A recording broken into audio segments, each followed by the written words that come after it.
Hi guys! Welcome to our vlog! For today's video, gagawa tayo ng overnight oats. Kailangan nating maiba-iba yung kinakain natin sa ating diet kasi minsan nakakasawa rin naman.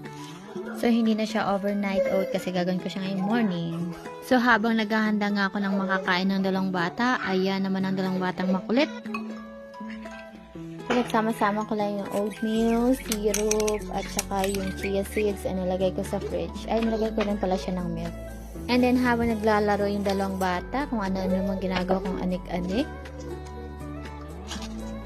And then, ginawan ko nga pala si Cirilla na nga walang kapagurang pancakes. Kasi minsan, mahirap talaga mag-isip ng mga pagkain ng mga toddler. Kaya, kung ano lang yun nandyan, yun lang yung ating ipapakain. Yun lang guys for today. Papakainin ko ng aking mga bulinggit. At, daming utos mo anak. Ha? Yun lang guys.